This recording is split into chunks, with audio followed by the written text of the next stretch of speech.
Hello friends and welcome back. Well, as you can see, I'm standing outside our front door and I'm ready to take you inside to share with you how I've decorated the home for Christmas this year. I have kept it fairly simple, but you'll see when we get inside. So I just wanted to show you our new front door. Remember how we renovated the front of our house this summer and we repainted it. So I just wanted to show you how we decorated it. And we just did a wreath with some fruit and pine cones, a very New England wreath, along with garland around the front door. So let's go ahead, let's go inside and we will get started. Just as the same as all of my other friends, I'm not going to have you enter through the front door. We're going to enter through my side door. So this is what you would see. I have some pine cones and jingle bells here that will ring as we enter. And here's Sadie to greet us. Hi, Sadie.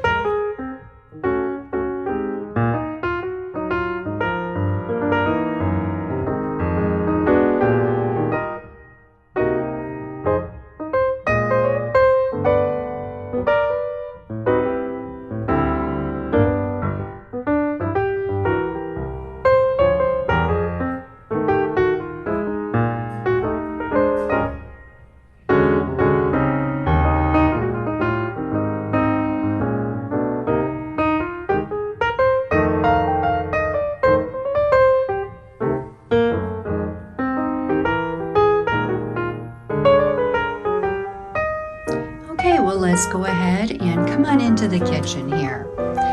This is where all of the action takes place. This is where we will be doing all of our baking, our cooking.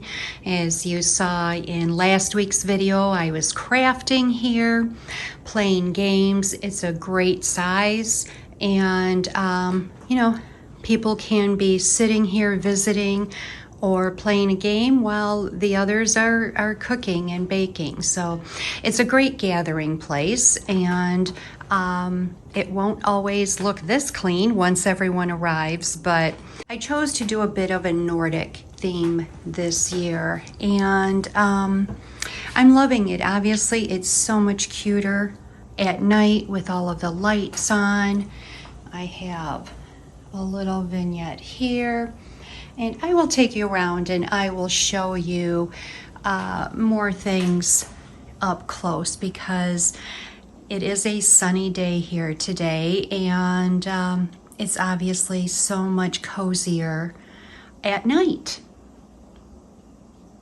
I also wanted to share my little heater with you. It looks like a little wood stove. I did purchase it on Amazon and I just love it. I keep it here in the kitchen. It's under my kitchen desk, and down in here this flips open and you have all of your controls there.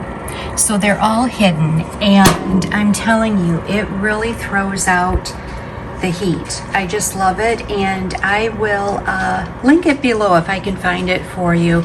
I've had it probably about 2 months now, so this will be my first winter with it, and yes, I cannot recommend it enough. And of course, this is Jack's spot. He likes to be right in the kitchen where all the action is, so we keep his little bed, and it's right under the tree, almost.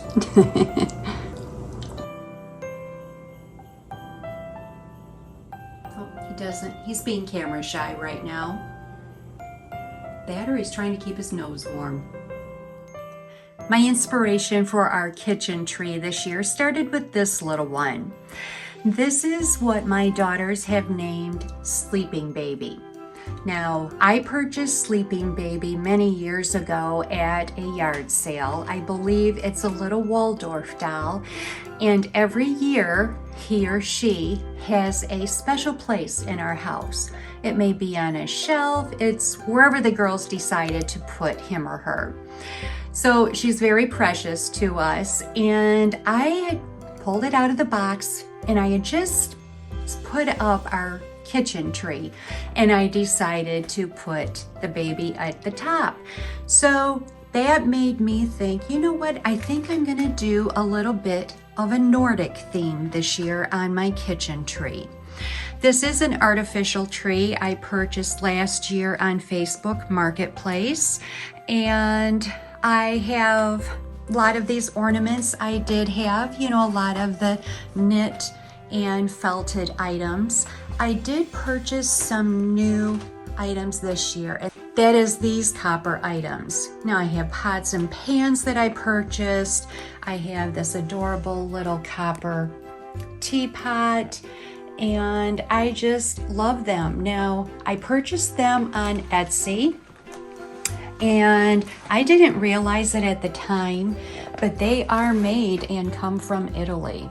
They're definitely quality. They're beautiful. I just love them. So they add just a few copper accents to my tree this year, again along with the felted items. And then I purchased these at that German market that I went to last week in Amherst, New Hampshire. So this is the Christmas tree in my kitchen this year, and not a ton of ornaments on it, but we're getting there, and I will be collecting them. Oh, he doesn't want to stay. Come on, Santa. I will be collecting them because I do kind of like this theme in my kitchen, so I would like to add to that for next year.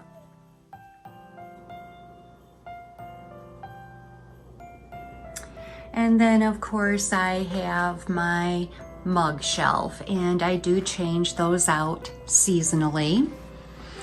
These are the different mugs that I have for Christmas. I have purchased them through the years. Some have been gifted to me, and it just makes it fun because we have all of these choices. And it's just fun to choose a different mug each day. This is one of my favorites. I love the horses. And of course, here's my Santa shelf. Here's the one I showed you in last week's video. That is my newest purchase right here. And then Santa's below.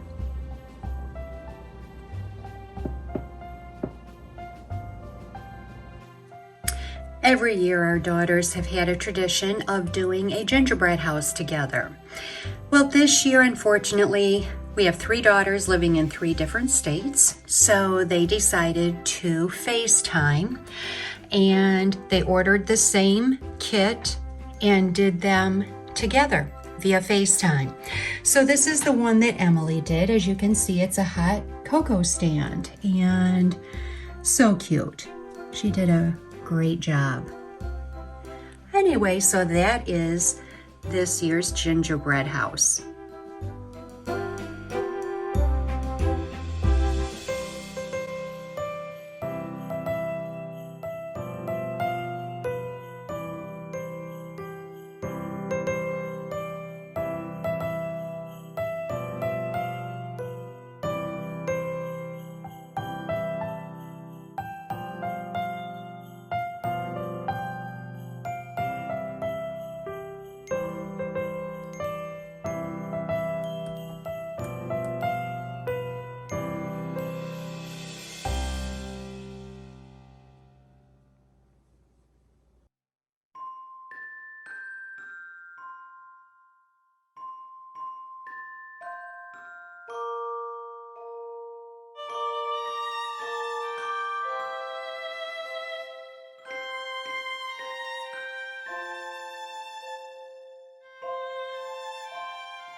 is our tree during the day. This is actually the first year I have decorated our Christmas tree, believe it or not. It's always been the job of Mark and the girls, and it has been filled with their ornaments. So having 3 daughters, and we buy them a new ornament every year. Actually, that's Mark's tradition. He goes out and he picks out a special ornament for them every year. So we had the tree filled with their ornaments. And when they left and took their ornaments, I had a hard time finding things to decorate the tree with. So this year I decorated it myself, and I did it a bit more quote unquote fancy. We do have some antique decorations that we had found at an estate sale a few years ago. So we did purchase those, mixed in with some newer bulbs like this one here. And of course, we do have some ornaments that are ours that we have purchased through the years. And then I also added some vintage ones that Mark actually inherited from his parents. So we have a little bit of everything on the tree this year. And we also do the garland of popcorn and cranberries. And it was interesting because as Mark and Emily were stringing that this year, I just assumed that was something he always did as a child. And he said no, he had only done it since we've been married.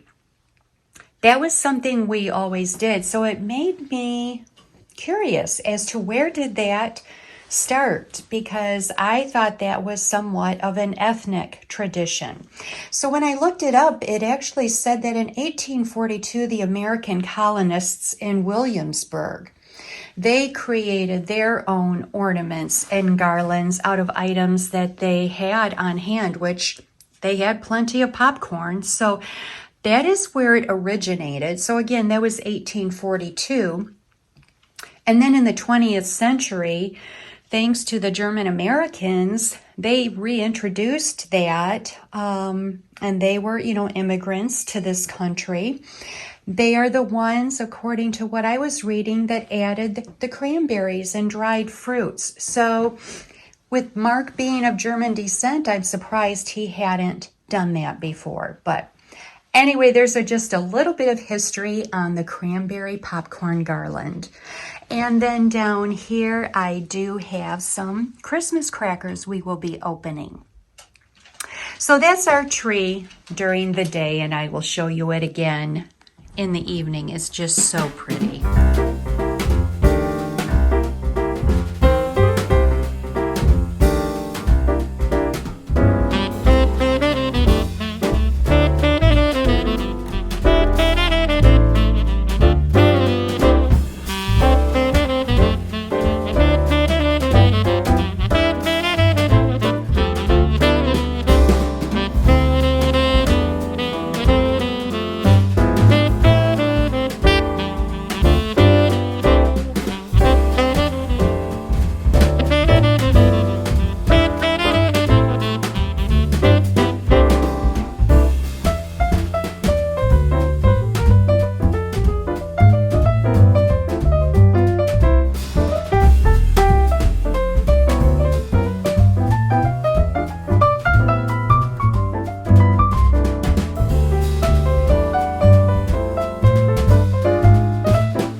earlier this year, I had a few of you mention Colonial Candle to me. You said you love them because they do not drip. And if you recall a couple of videos ago, I had showed you an entire box I found at a consignment store of Colonial candles. Now, this is those. I've had them burning for quite a while now. Look at this. No drips. No drips. You were right. I just love them because, I mean, as you can see, I have them on somewhat of a smaller candle holder on my table or on my runner. So I certainly don't want drips. I am so in love with these. Thank you so much for the suggestion. And these have been burning a while because I'm trying to burn them down so they are below the top of my hurricane. And I am just delighted. So thank you, ladies. Thank you so much.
you may have noticed that when I was showing you the mantle earlier in the day, that I had a different picture up here. And if you spotted that, good eye, because you're correct, I did. The reason I did, I had not received this print in the mail until this afternoon. Now, let me explain. I was watching, about 2 months ago, I was watching Andrea from Pine and Prospect on YouTube. She has a wonderful channel. She lives in Michigan. And of course, that's near and dear to my heart because I am originally from Michigan, thus the accent. And so I was watching her channel, and that particular day she was taking us with her as she was going to visit a friend. She was giving us a tour of her friend's home. While she was giving the tour, she was commenting on all of the beautiful artwork in this woman's home. And her friend ended up sharing with her that she downloads a lot of these prints from Etsy. She pays for them, obviously, and she prints them out and frames them. And I thought that was such a wonderful idea. So that got me to thinking, because I wanted some things for Christmas, some new pictures. So I went on to Etsy. I searched 2 things: vintage Christmas prints, and then English winter scenes. And I'm going to insert now the pictures that I ended up downloading and purchasing.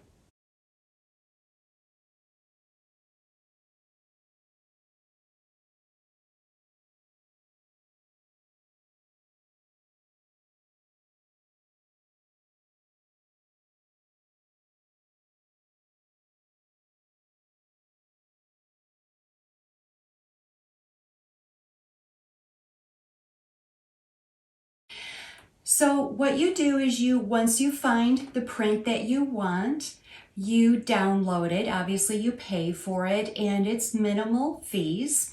I lucked out because when I was looking, most of the ones I wanted were half off at the time. I guess pre-Christmas sales.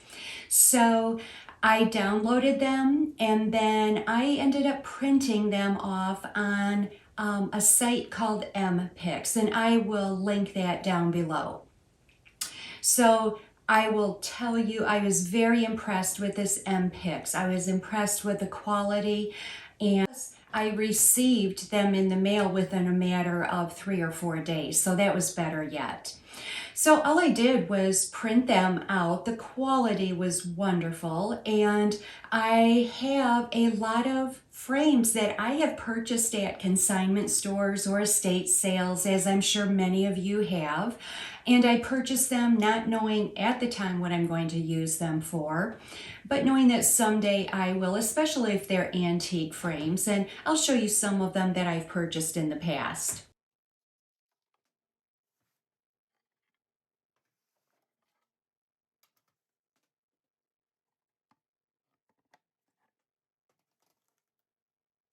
And this frame here actually is one that I had purchased. I've had this for quite a while, not knowing what I was going to do with it, and I'm delighted with the way this has turned out.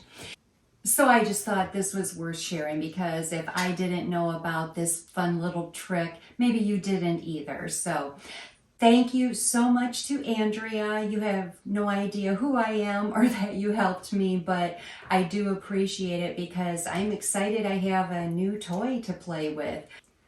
So if you go visit Andrea at Pine and Prospect home, tell her I said hello from another previous Michigander. Thank you so much for joining me this week and for allowing me to share with you how I decorate our antique home for Christmas. Now it's time to go start my baking. Have a great week, and we will see you next time.